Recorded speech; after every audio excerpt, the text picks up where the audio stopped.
ചേരുവകളൊക്കെ മിക്സിയിൽ കറക്കിക്കൊണ്ട് ആവിയിൽ വേവിച്ചെടുത്തിട്ടുള്ള ഒരു സിമ്പിൾ സ്പോഞ്ച് കേക്ക് നമുക്ക് എങ്ങനെയാണ് ഉണ്ടാക്കുന്നതെന്ന് നോക്കാം.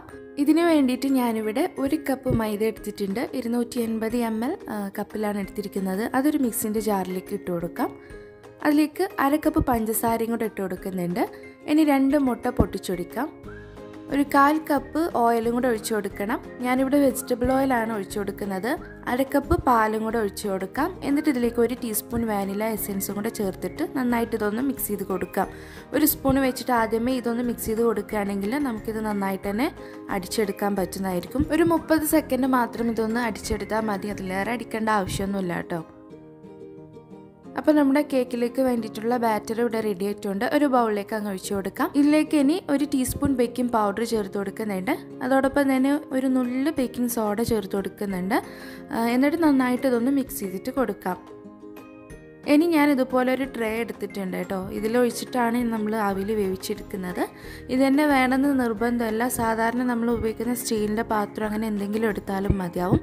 അതിലൊരു ബട്ടർ പേപ്പർ ഞാൻ കട്ട് ചെയ്ത് വെച്ചിട്ടുണ്ട്. അതിലേക്ക് അല്പം ഓയിലൊന്ന് ബ്രഷ് ചെയ്ത് കൊടുക്കാം.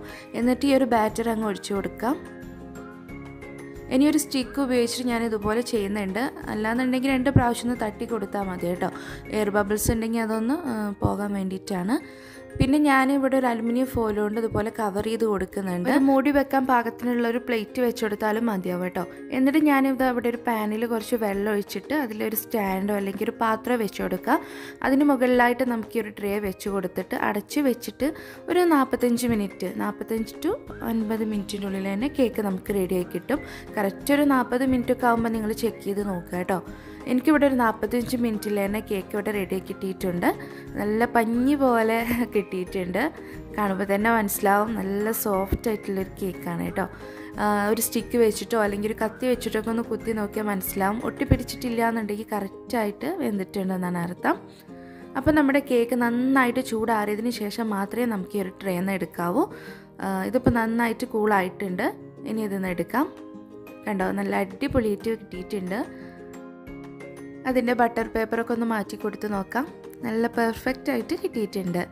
ഇനി ഇതിലേക്ക് വേണ്ടിയിട്ടുള്ളൊരു സിമ്പിൾ ചോക്ലേറ്റ് ഗനാഷ് തയ്യാറാക്കാം. ഞാനിവിടെ 2 ടേബിൾ സ്പൂൺ മൈദയും 2 ടേബിൾ സ്പൂൺ കൊക്കോ പൗഡർ ഒരു പാനിലേക്ക് ഇട്ട് കൊടുക്കുന്നുണ്ട്. 1 കപ്പ് പാൽ ഒഴിച്ചു കൊടുക്കാം.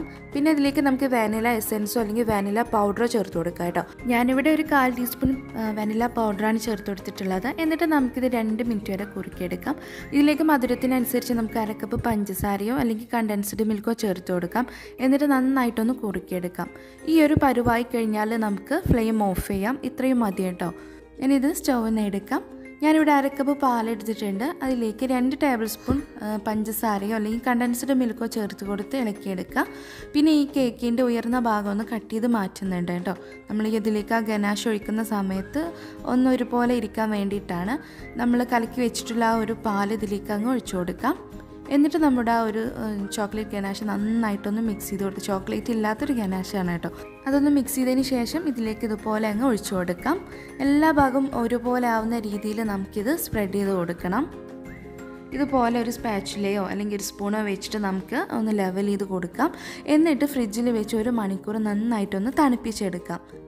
നമ്മുടെ കേക്ക് ഇവിടെ അടിപൊളി നല്ല സെറ്റായി കിട്ടിയിട്ടുണ്ട്.